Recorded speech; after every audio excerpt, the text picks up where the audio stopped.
दोस्तों, जब भी आप स्टारबक्स जाते हैं तो वो किसी प्रीमियम कॉफी बिजनेस जैसा ही फील होता है। आप अपना ऑर्डर प्लेस करते हो और उसके आने का वेट करते हो। Nothing unusual, right? But here's something strange. बहुत सारे business analysts and researchers Starbucks को एक बैंक या फिर एक फिनटेक कंपनी से कंपेयर करते हैं। It sounds ridiculous, right? Because एक कॉफी चेन फिनटेक कंपनी कैसे हो सकती है? तो दोस्तों, इसका जवाब छुपा है स्टारबक्स के बिजनेस मॉडल में, जिसे जानने के बाद यू विल रियलाइज कि स्टारबक्स जस्ट एक ट्रेडिशनल कॉफी बिजनेस नहीं है। तो आइए स्टारबक्स के सिस्टम को अनलॉक करते हैं और जानते हैं कि क्यों स्टारबक्स को एक फिनटेक कंपनी से कंपेयर करा जाता है। तो दोस्तों, अगर आप कभी स्टारबक्स का ऐप यूज करते हैं देन आप नोटिस करेंगे कि ये सिर्फ एक कॉफी ऑर्डरिंग ऐप नहीं है। इस ऐप में users can collect reward stars, receive personalised offers, place orders and even Starbucks wallet में आप पैसे डाल सकते हो। सो एट फर्स्ट ग्लैंस ये सिंपली एक नॉर्मल ऐप की तरह लगता है, बट एक्चुअल में वॉलेट सिस्टम स्टारबक्स के बिजनेस मॉडल का एक बहुत ही इंपॉर्टेंट पार्ट है। बट इंडिया जैसी कंट्रीज में users UPI, card and other digital payment systems को यूज करते हैं। सो नेचुरली एक क्वेश्चन बनता है कि कोई स्टारबक्स के वॉलेट में पैसे क्यों डालेगा जब यूपीआई जैसी कन्वीनियंट पेमेंट सर्विस अवेलेबल है।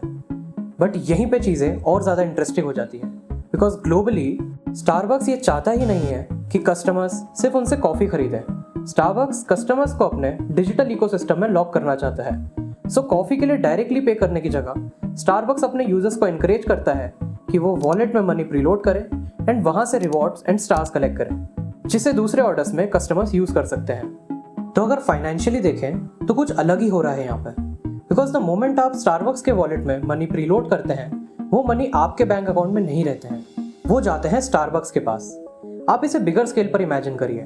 लाखों यूजर्स स्मॉल अमाउंट्स को वॉलेट में ऐड करते हैं एंड बार बार इसे रिचार्ज भी करते हैं, and this creates something called the float. And financially the float बहुत पावरफुल होता है, बिकॉज स्टारबक्स इस मनी को मल्टीपल पर्पसेस के लिए यूज करता है, like to expand stores, invest in technology and improve operations, और वो भी बिना बैंक से लोन लिए, विच मीन्स कस्टमर्स स्टारबक्स को इनडायरेक्टली फाइनेंस कर रहे हैं, और वो भी बिना किसी इंटरेस्ट के।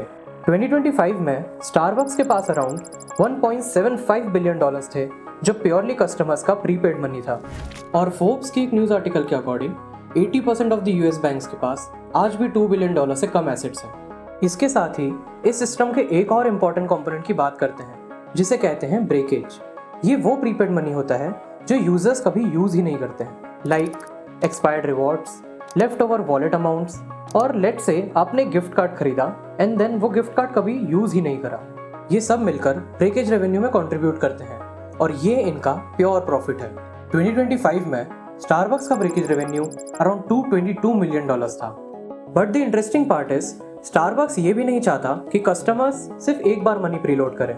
इट वांट्स कि कस्टमर्स उनके ऐप को रिविजिट करते रहें, और इसलिए Starbucks reward systems, mobile ordering, personalise offers and app engagement में काफ़ी ज़्यादा इन्वेस्ट करता है, बिकॉज जितनी बार कस्टमर्स ऐप यूज़ करेंगे उनका एंटायर इकोसिस्टम उतना ही ज़्यादा वैल्यूएबल बनेगा। और यही वो पॉइंट है जब स्टारबक्स एक कॉफ़ी चेन नहीं बल्कि एक फिनटेक कंपनी की तरह लगने लगता है। अब आप सोच रहे होंगे कि एग्जैक्टली वो क्या चीज़ है जिससे Starbucks look like a fintech company, because at the end of the day लोग तो जस्ट कॉफ़ी ही खरीद रहे हैं, राइट? तो देखिए, जब भी आप स्टारबक्स का ऐप यूज करते हैं यू जनरेट डेटा, लाइक आपने क्या ऑर्डर करा है, कब ऑर्डर करा है, कौन सी लोकेशन से ऑर्डर करा है, और आप कितना स्पेंड करते हैं हर ऑर्डर में। और ये सारा डेटा स्टारबक्स अपने AI पावर्ड पर्सनलाइज इंजन को फीड करता है, जिसका नाम है डीप ब्रू। डीप ब्रू सिर्फ कस्टमर्स के कॉफी प्रेफरेंसेस को एनालाइज नहीं करता है, वो कस्टमर्स के बिहेवियर को भी प्रिडिक्ट करता है। फॉर एग्जाम्पल, दोपहर का टाइम है और काफी गर्मी पड़ रही है, देन मे बी ऐप आपके लिए कोल्ड ब्रू और फ्रैपेचिनो प्रमोट करेगा। इसके साथ ही हो सकता है कि आपको एक नोटिफिकेशन भी आए कि अगर आप अगले 10 मिनट में ऑर्डर करते हैं देन आपको बोनस स्टार्स भी मिलेंगे। तो ये ऐप स्लोली कस्टमर्स के पैटर्न को लर्न करता है और उसी बेस पर रिकमेंडेशंस भी देता है। और यहीं पर स्टारबक्स का बिजनेस मॉडल कंप्लीटली चेंज हो जाता है, बिकॉज स्टारबक्स के लिए कॉफी जस्ट एक प्रोडक्ट नहीं रहा, वो उनके डेटा इकोसिस्टम का एक एंट्री पॉइंट बन चुका है। Now at this point, Starbucks already has prepaid customer money, Deep Brew AI जो कस्टमर बिहेवियर को एनालाइज करता है, और एक ऐप जो यूजर्स को कॉन्स्टेंटली एंगेज रखता है। और जब आप इन सब पॉइंट्स को कंबाइन करोगे देन एक बहुत ही इंपॉर्टेंट चीज रियलाइज करोगे कि स्टारबक्स ने एक ऐसा डिजिटल इकोसिस्टम बना दिया है जो कस्टमर हैबिट्स के अराउंड बिल्ट है। जरा सोच के देखिए कि एक कस्टमर है जिसने अपना मनी वॉलेट में प्रीलोड करके रखा है, ऑर्डर करने पर रिवॉर्ड्स मिले हैं एंड उसको time to time personalise offers भी मिलते हैं। तो ऐसे कस्टमर की ऐप रिविजिट करने की प्रोबेबिलिटी काफी ज्यादा रहती है एंड ओवर टाइम ये एक बहुत ही पावरफुल हैबिट लूप क्रिएट करता है। सो नेक्स्ट टाइम जब आप किसी स्टारबक्स के आउटलेट जाओ, then look beyond coffee, look at the app, reward system and the massive amount of behavioural data जो हर सेकंड प्रोसेस हो रहा है। बिकॉज इस डिजिटल एज में payments create liquidity, data creates power and habits create predictable revenue. And coffee तो सिर्फ एक इंटरफेस है, the real product is the ecosystem behind it.